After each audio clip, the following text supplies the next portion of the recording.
Hey, welcome back, everybody. Of course, this is Dr. Keith McNally, and this is part two of my conversation with my friend and colleague, Lenore.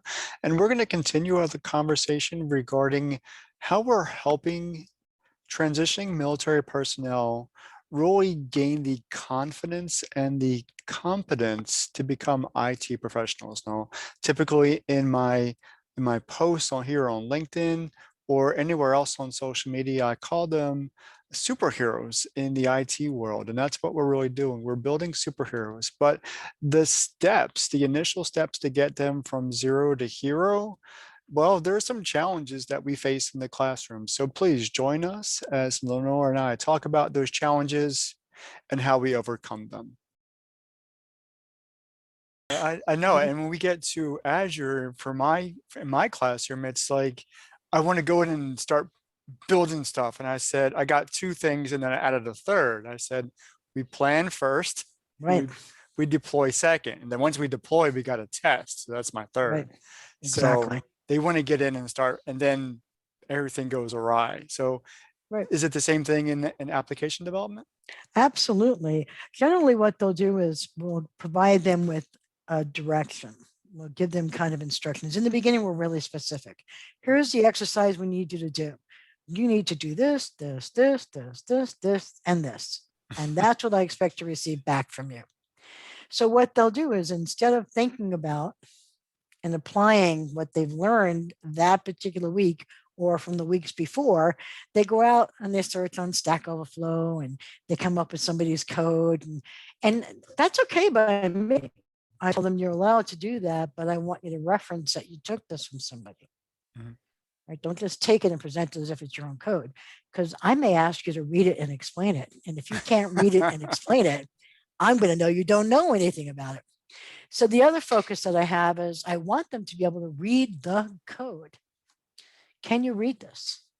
You don't have to know everything that's happening there. You don't have to really know it deep down, what's happening underneath the language down on the low level. You don't need to worry about that. You just have to have a general idea of what your expectation is and what it can do. Is it doing what you're expecting? Good. Can it get better? Possibly, but for now, let's leave it like this. Make sure we understand what's happening. So Uh, does that build the foundation of the two C's, the confidence and the competence? I would think so if they would apply themselves in that direction. I have three things I focus on: critical thinking skills, self assessment, and self learning. So, having spent, you know, under 20 years, just under 20 years in software development, there were things that people wanted from me. They needed to have me be able to solve a problem, to think critically, to identify what is this? And then once I figured out what the problem was and provided some sort of a solution, to be able to recognize those things I knew and didn't know, and be okay with the fact that I didn't know it. And then if I didn't know it, be able to learn it. Don't put it to the side because you don't know it. Don't be afraid of it because you don't know it. You're a software developer. You're going to know more than one language. You're going to go figure it out. You're going to go find something and bring it in. So those are the three things. I tell them all the time, this is IT. It's a fluid environment. Get used to standing on shifting sands. Mm. Look at how we're working with C Sharp. What level, what version is it now? We're in MVC. What version is it now? .NET Core. What version is it now? Which meant there were versions prior to this. So you have to Right. get used to that and be okay with that. And that takes a little bit of adjustment because they're really used to it being like, Very it's cut and like dry. this. Yeah, absolutely. Yeah.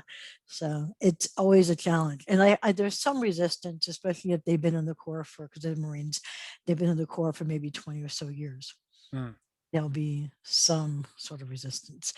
And they actually expect to be told precisely.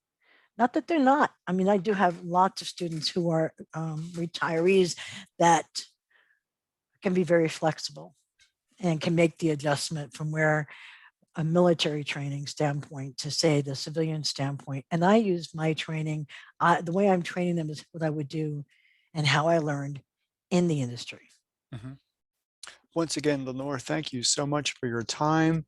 Now, for those of you who are joining us in this conversation, please join us for part three of this conversation as we begin to take a look at how project-based learning a conversation near and dear to my heart, is really impactful in the adult learning experience. So please join us.